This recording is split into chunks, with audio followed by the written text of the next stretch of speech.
Welcome to the granddaddy of them all here at the Rose Bowl, Pasadena, California. Colorado loses 28-16, coming off the Stanford debacle, coming off the bye week, 11 days without media availability. Colorado showed up tonight. It was the first coin toss of the season they lost. They got the ball, they marched all the way down, but once they got to the red zone, the play calling, I thought, left a lot to be desired, especially in the red areas tonight. They got pass happy. I think before the final drive of this game in total, Colorado had 34, 35 passes and 7 carries to running backs. There is an identity crisis here, I believe. Ideology and philosophically, I think there's an issue and a disconnect. I'm not exactly sure where it stems from. My brain wants to tell me it's play calling. We talked a lot about the same issues that I'm going to speak about tonight the last several weeks, and it felt to me that there were very few adjustments made as far as schematically. I think personnel-wise, they said they had some offensive linemen banged up. Isaiah Jada got the start at left tackle tonight. Jack Wiltie was rotating in interior. They tried some things. They just didn't find the right thing, and they haven't found the right thing. And I think a lot of it is because there is so much on Shedeur's shoulders at the moment in time.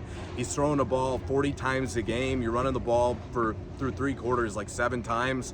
You're passing on first down a ton.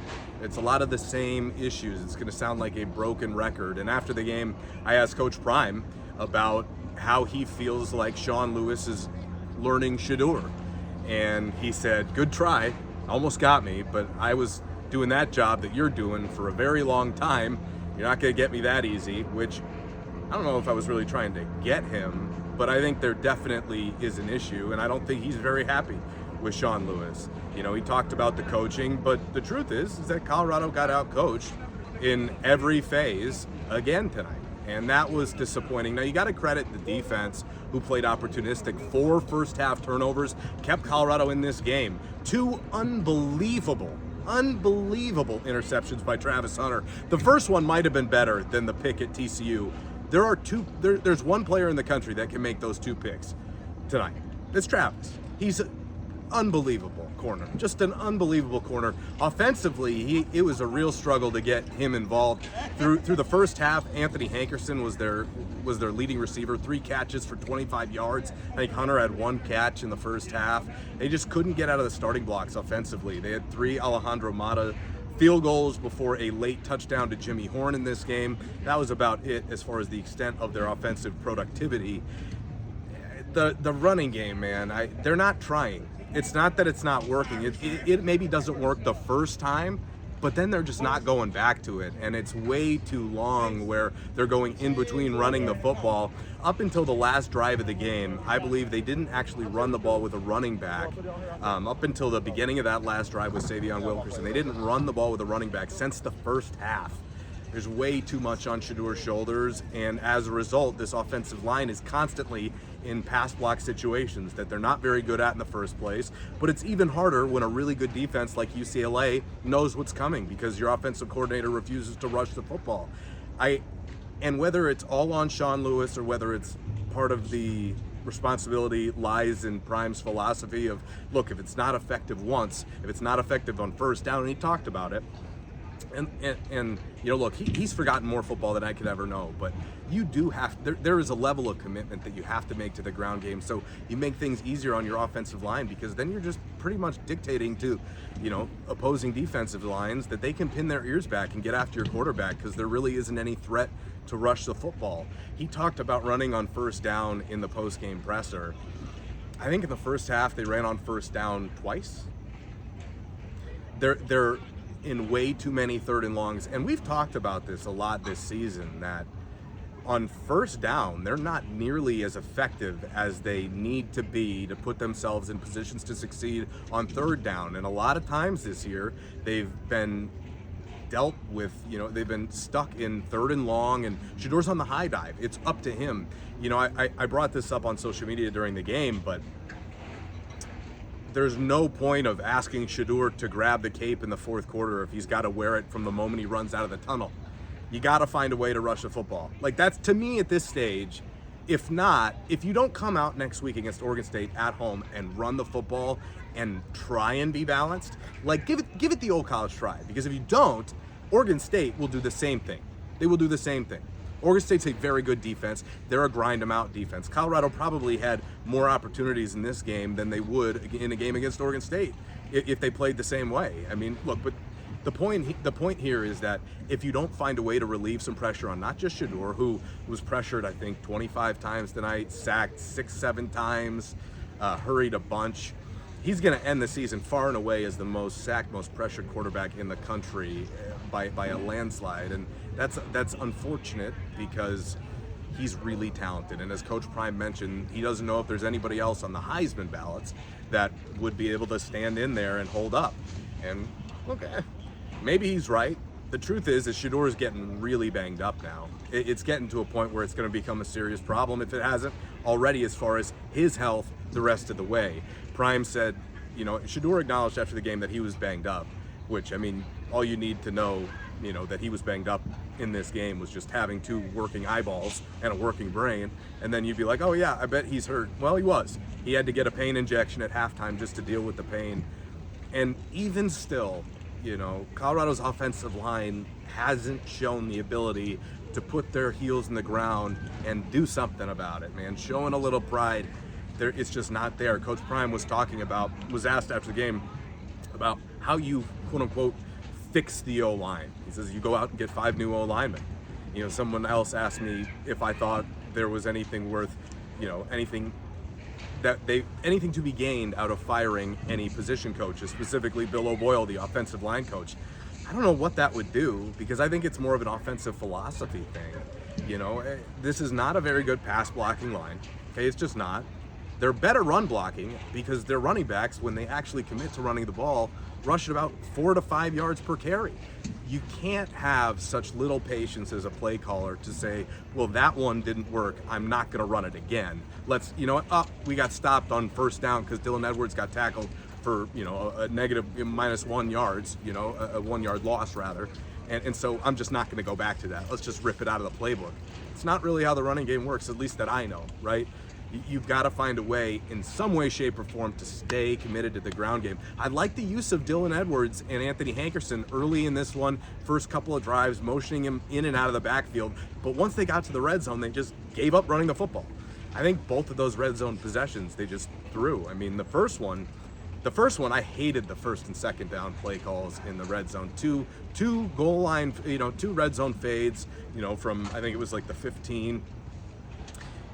Well, the first one was to Michael Harrison, and he had plenty of space, but just not enough speed to catch up to the open field. I didn't love the way that one was called. Would have been there, but of course Harrison just not fast enough to catch up to the pass. Probably not the best ball from Shedeur either, although it's really tough to criticize much of what Shedeur has done, at least tonight, because the second he picked his eyes up from getting the snap, he had pressure in his face. Really tough to be critical. He did miss a few layups, and certainly those stick out because you need every last inch you could possibly get right now if you're Colorado's offense. But to say that the loss is on him, that's completely misguided and not at all true. I believe, like I said, you've got an identity crisis offensively where I don't believe Prime is very happy with what Sean Lewis has done so far. I think Sean Lewis has missed the mark in a lot of ways. He seems like a nice guy, but there's a critical thinking aspect to his play calling, at least to me, that seems to be missing. It seems like such common sense. And if it's not, I'd love to know the explanation why. But throughout my entire sports viewing, sports observing, sports coaching career, at whatever level, if something's not working, you have to find a way to do things different. And Colorado's coaching staff flat out isn't making nearly enough adjustments. They came out in the second half the same way they went into the locker room at the first half after their offense had stalled out completely after the first 2 drives. 5 wide of the boundary, constantly in the same formations, and you're just tipping off the defense as to what you're doing. Nothing under center, no pistol, there's no variety. There's no variety, and they've been solved. What's really happened here, guys, is they've been solved, and they have not countered. They have not shown an ability to counter. They have been tough, and again, against Stanford, against one of the quote-unquote worst teams in the conference who was giving Washington all that they could bargain for a little bit earlier tonight. But against one of the quote-unquote worst teams in the conference, it just felt like, again, what is this, the 6th week in a row? Are you beholden to what you want to be, or are you adapting to what you need to be? And this is what I know. If something doesn't work, you have to try different things. If you just throw your hands up and say, well, there's a 1 yard loss on first down, get rid of it, we're not going back to it, I don't know how successful you're really going to be. You have to find a way to counter. Football is a game of chess. It's a strategy-based game. If I do this, you do that. There was a great example of a 3rd down. Gosh, I think it was the end of the first half. I'm going to have to go back and look. But there was a moment. Yeah, it was the end of the first half because I think that's where Colorado used their offensive timeout. I'll have to go back and look. The point is they had a call they didn't like. It was about to be 3rd and 15. They took a timeout. They came back, and the second they lined up, they were dead in the water. The second they lined up, UCLA had overloaded the left side, 2 blitzers, no hats on hats, nobody accounting for them. Shedeur didn't, I don't know if it's that he didn't recognize that they were hot, but either way, they lost the chess match because it was a bad play call, coming out. Again, Shedeur and empty, and I sat there and turned to the media member that I was sitting next to, and I said, he's about to get killed. I mean, this is as they're lining up. I'm like, he is literally about to get killed. This is a loss. He's going to get sacked on this play. And sure enough, he got sacked because they didn't have anybody accounting for it. It was just a simple mistake. And it's like, how does that happen after a timeout? Which is why I go back to, I think that they have been outcoached. And Coach Prime after the game was talking about, look, 7 years ago, we were coaching youth football, and here we are in the Rose Bowl and taking a moment of appreciation. And I think that's kind of tough for a lot of people to swallow, is that, look, they're learning too. I think. I haven't seen enough of the learning from the coaching staff because it feels like there's some low-hanging fruit that's like, pick that one. I mean, you can reach that, pick that one. You can run the ball a couple of more times. I mean, up until the final drive, 34 passes to 7 runs. I don't know any team in the country that would have consistent success with that lack of a balance. I mean, you'd have to be so good at one thing with specialists that, I don't know. I've never seen it before. So once I see it outside of Madden, I'll let you know if it works. But the truth here is that Colorado is not good enough to be a spread you out type of team. They're just not. You can do some of that, but you gotta have the hook, you gotta have the jab, you gotta have a cross. Like, you gotta be able to have a full arsenal, or at least a partial arsenal. And it feels like right now, Shedeur is their arsenal.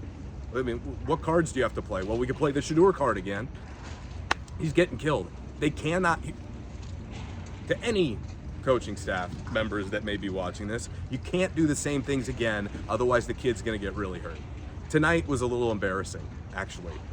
Not just, I thought the play calling was left so much to be desired again, but was embarrassing because we've seen it a lot as Colorado supporters, as fans. People understand how easy it is. Back half of the year, you lose momentum, it starts snowballing. You're trying to hold up that boulder and it just rolls right through you, because you got Oregon State, Arizona, 2 teams who are really looking pretty solid right now. Arizona, since putting in their backup quarterback, was it Noah something? I'll learn it in 2 weeks, that's for sure. That kid has looked really good, and Jed Fish's team is playing really good football. They are on an upward trajectory. It is undeniable that Colorado is on a downward trajectory. It is the exact opposite of where they want to be at this time of the year. And you have to realize that, all right, look, UCLA, they have never, I don't think they've won here since joining the Pac-12. The last time they won here was in 2002. But UCLA has always been a tough opponent on the road, but you also have some really tough opponents. The last 2 games of the year, mid-November, Friday night in Pullman, then the next week, Thanksgiving week in Salt Lake. I know that the Utes got pasted by the Ducks today at home, but so did CU in Eugene. So we know what the history of CU in Salt Lake to end the year. But the fact of the matter remains, and Prime was asked about this in the postgame, they're 2 wins away from bowl eligibility. And they already smashed their win total, and it's been gravy. And as I mentioned on Buff Stampede Radio, Adam Munster-Tiger, our good buddy, on his podcast this last week over the bye week, I said, look, The one goal that I have for this team to finish out the season is just get one. Don't go winless. Don't reel off a 6-game losing streak. You got to find a way to win one of these. And the Arizona game at the beginning of the year that you probably had marked down as a very winnable game has become much more challenging. And it becomes even harder if you don't have momentum and you lose some of the belief. There was a video this week, I believe it was Well Off or Reach the People, where Coach Prime was addressing the team, and he was wearing the I Believe shirt. And he said, I picked this shirt for a reason, because I still believe. And he went around the room and said, how many of you still believe? And I think human nature sets in when you're constantly trying to do things and it's just not working out, that unless you do things a different way and find success, then there is some disbelief that sets in. And look, Colorado's lost 2 in a row. And the one win they had was 1-5 ASU, but they have not looked great since the TCU game. And over the bye week, I went and watched the highlights. The confidence that that team had when they came out onto the field down there in Fort Worth, it was like they had nothing to lose and they played like it, right? But ever since then, I think they've read their headlines a little bit and maybe just not understood where they're really at. And yes, it takes time to build as a program, but there is something to preaching complete and total belief and saying, I believe, do you believe? And, you want the belief, but you also have to have a sense of realism that you make sure the team knows how far away they really are, so they know how much work they have left to do. Instead of coming out and surviving Colorado State, and this isn't to take a shot at CSU, but after surviving Colorado State, to come in, at least to the press conference, the way they were, and, really boisterous, and, Shadur's doing the Shadur, and look, I'm not trying to poo-poo any of that, but what I am saying is it showed me a lack of real understanding about what was to come. Because if you knew what lied ahead, you probably don't act that way. And it's not just him. I think it was just a vibe. Well, look at what we did, and it maybe covered up on some of the deficiencies that you figured by the end of the year you'd start to get better. And of course, the offensive line will start to play better. Of course, the play calling will start to find more of a synergy. They haven't. They have. And right now, those are definitely the biggest pressing issues on the team. We talked about this Colorado defense, and I probably haven't even mentioned them nearly enough as I should have. Tons of credit to Charles Kelly, only one illegal substitution penalty. That was the one thing Coach Prime talked about after the game, and one of their biggest areas of focus that we spoke with him about this week was discipline. And how do you coach discipline? And he talked about, well, it starts off the field. It starts with being consistent in everything you do and making it a priority. Tonight, they won the penalty battle. I think they only had 7 for 60. This defense and their discipline did enough to give them a chance to compete in the game. Their offensive line tonight, it's tough when your quarterback picks his eyes up and he sees 5 guys in his face, within the first second of the ball being snapped. That is challenging. But there are ways you can soften that a little bit, and if it means a couple of 1-yard carries, eventually leading to a 3rd and 3 and out, what's the difference between passing the ball 3 times? You've got to make the defense play more honest than they are. And if your philosophy is that a negative rush on 1 first down is going to disallow you and going to dissuade you from trying to go back to that well, you become one-dimensional. And Coach Prime flat out said it tonight. He's kind of skirted around it a few times with me specifically, because I've asked him about run-pass balance. I didn't even want to ask him about it after the game. We were kind of making some jokes up in the press box, so I'm gonna have to ask him about it again. He might just reach over and kill me. To me, it just seems so obvious that is something that they immediately have to rectify, and it's been a month. So clearly my philosophy is not the same as Coach Lewis or even Coach Prime as far as the commitment it takes to rush the football. I also understand that you want to have good interior guards, and it doesn't help when you give Anthony Hankerson the ball on a first down and he's met in the backfield 3 yards deep as he takes a handoff, right? Like, that's not easy. So I just know that against better defenses back half of the year in this conference, you have to run the football to win games. And Colorado's not doing it right now. And as a result, they've struggled lately, unfortunately. I know there was a message this week about, look at what we did at the Stanford game. We can get back to that. Let's just flush the second half. I don't think that was the right approach, because there was a lot that they can take out of the first half, but it felt like to me that's all they took out of it, at least offensively. there was no realization that in the second half they came out and did the exact same stuff against Stanford. They got solved. I mean, they got flat out solved. And tonight it happened again, eventually. I mean, it started out better, but I even looked over at a media member during the game, and after they couldn't score touchdowns on the first 2 drives, after the Hunter interception and the Mata field goal to start the game, I said that's going to come back and really bite them. The fact that they didn't at least get one of the 2, that's going to hurt them, and it eventually ended up doing so. Bright spots offensively, there just weren't any, quite frankly. I'm not even going to give anybody a shout out. I think they were all really bad. Actually, take it back. Dylan Edwards. Dylan Edwards had a good night. He just wasn't given a ton of opportunities, and I think that's a shame. I mean, Dylan Edwards, he was so dynamic against TCU, and obviously the secret's out. Teams are going to game plan for him, but use him as a decoy. Use him doing different things, and I just feel like there's a real lack of creativity right now. I just keep coming back to the offensive staff because we do know how good Shedeur is. We do know how good of talent they have outside of the skill positions. There is no reason that the offensive line should be this big of a hindrance to them. There are ways to scheme around it. There are different things to do, but there's 0 under center in what they're doing. There's 0 pistol in what they're doing. Formationally, it's all just about the same. I do know tight ends wise, they just don't have the dudes. And so it's tougher to do a lot of those tighter formations because you just don't have the personnel to do it. But I do think you have to try something. You can't just say, well, we don't have X, Y, or Z, so we're not even going to give it a shot.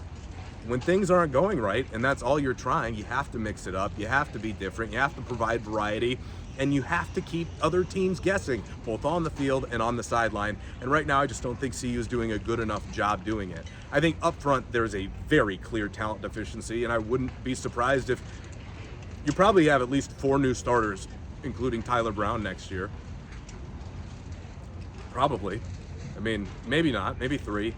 But there's going to be a lot of offensive linemen that are let go from this program. And quite frankly, they're going to have to address the issues with the offensive staff and how it was. Maybe it was just based upon availability, but how it was that talent evaluation, landed you with so many guys who not only are they not talented enough really to hold their own at this level, but mentally are not those dudes, because there is a severe lack of pride being shown by that unit, and it is embarrassing. And I know Coach Prime's had it in the post-game press conference tonight. I could tell he's emotional about how much Shedeur has been hit, because it's hard, to sit there and balance being a father and a coach, and meanwhile watch your son get killed over and over again. It was hard to watch tonight. Tonight was the first time where I said, I really felt for Shedeur, because there were some nasty shots. Eventually, it's just going to end up with him missing games. And that's a disaster. I mean, that's a flat-out disaster. They don't have another quarterback in this program that's qualified to start at this level, unfortunately. And maybe they end up getting there to the point where they don't have any other choice, and they got to go to Staub or Kolb. And it's nothing against those kids, but quite frankly, I mean, they don't belong on a Pac-12 field at all. So, and Prime knows that. But it's more about what they can do to protect Shedeur. They're going to have to find a way to do it, and if you can't do it by lining up and pass blocking, you got to find a way to do it by take some of the responsibility off of him, take some of the load off of him, and put some more of it on your running game, because they do have talented backs. They got a really good running back room. They just don't really give those guys enough opportunities. I was talking at the bye week about the one player I would love to mention as the second half breakout candidate. This is the guy to watch, is Alton McCaskill. But Alton McCaskill how do you divvy up touches when you give running back 7 touches before the before the last drive of the game?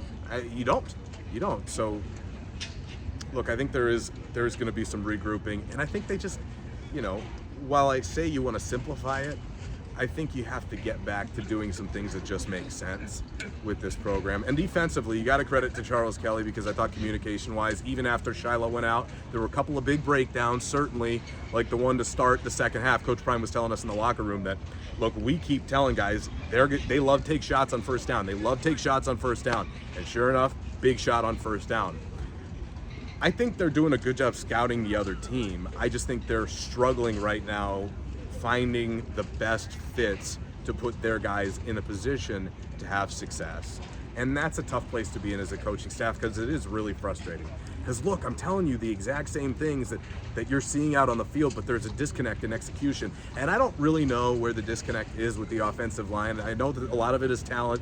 But because we're not in practice, watching practice, it's tough to go, oh, well, Bill O'Boyle's doing a terrible job. But I'll tell you this. He was handed a really bad group of talent to, group of clay to mold is what I was trying to say. He was handed some clay to mold that was real dry, kind of how I would put it. And the biggest issue is that they're not getting better and they're actively getting worse. And if that's happening later into the season, that's when I think you can look at position coaches and coaching staff and start pointing the finger, and that's kind of where we're at.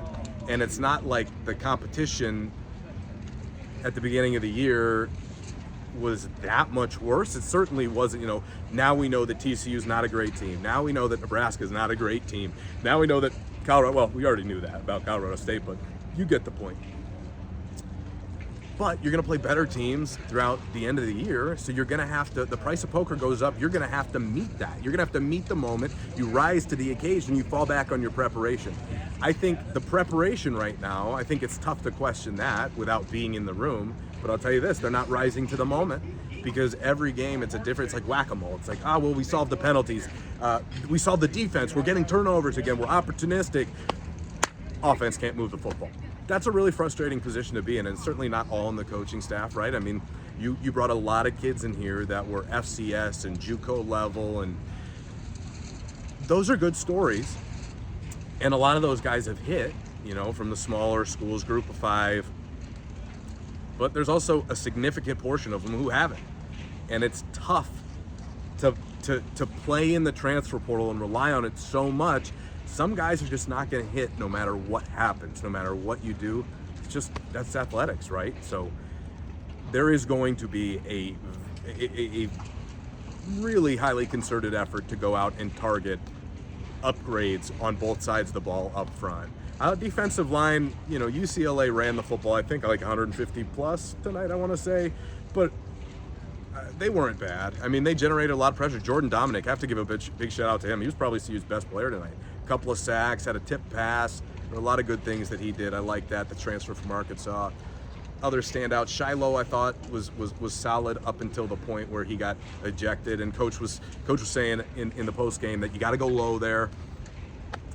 He went pretty low. He hit him in the shoulder, and then the top of the helmet the crown of the helmet just impacted there with the face mask of their tight end. That was unfortunate. You lose a leader. Travis Hunter and Jordan Dominic. Travis Hunter was just flat out ridiculous. NFL teams have to be just clamoring to get him in their camp. And the fact that CU, I kind of feel bad for Travis that he has another year next year because he doesn't need it.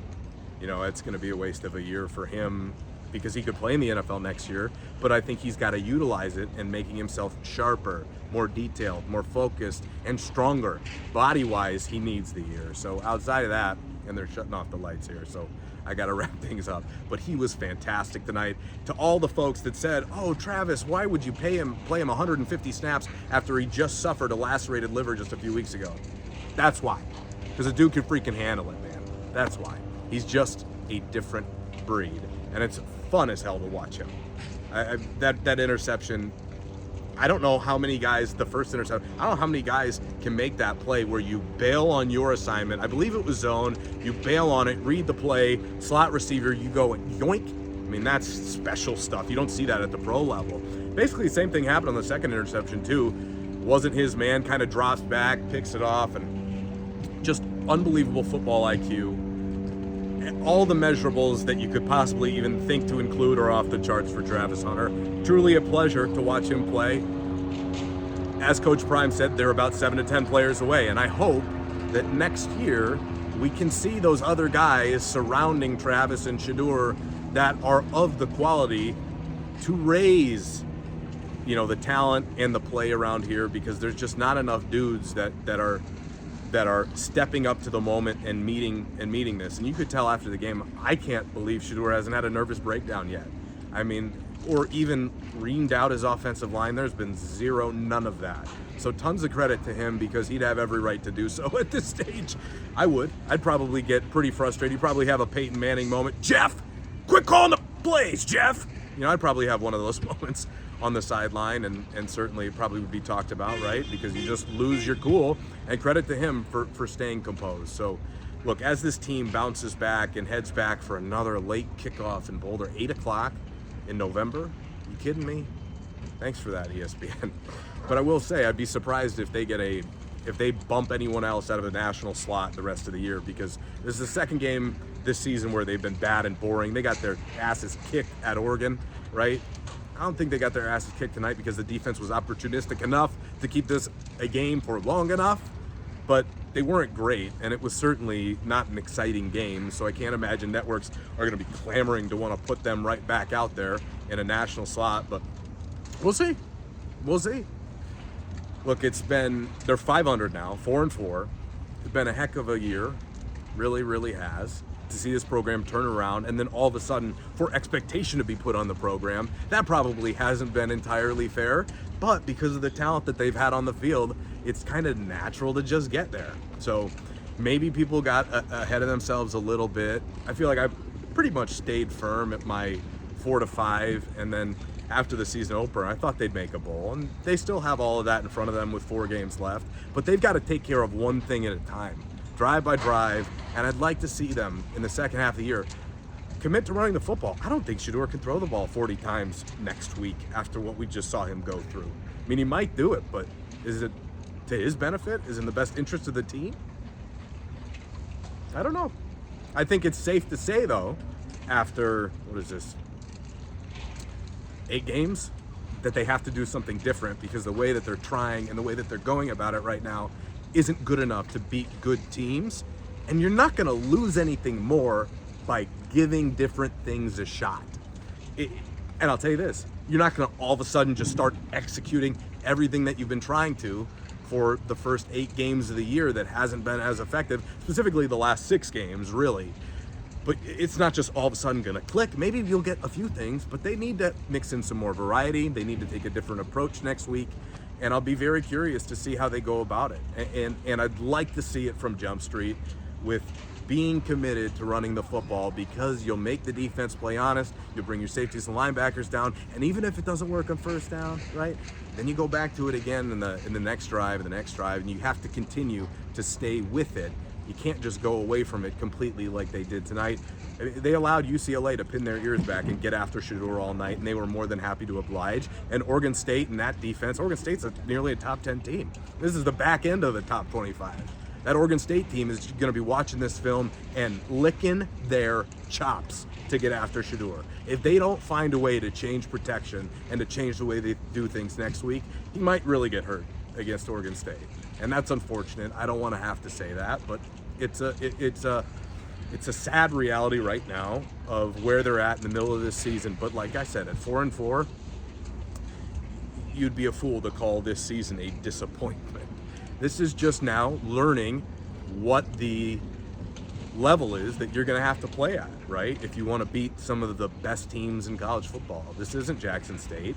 This is, Power 5 football, and they know that just as well as anybody. But the difference is that they just don't really have much experience at this level coaching right now as a unit. And I think that there are a few squeaky wheels on that unit that I can tell Coach Prime wants to address, but really can't do that right now. So I credit him and Shedeur once again. Coach Prime came in the locker room, and I probably am remiss to even bring it up this late in the video, but Coach Prime came into the post-game press conference and was told by the SID that was enough. And he said, no, I want to keep going. And he sat there and answered every question we had, even if they were uncomfortable.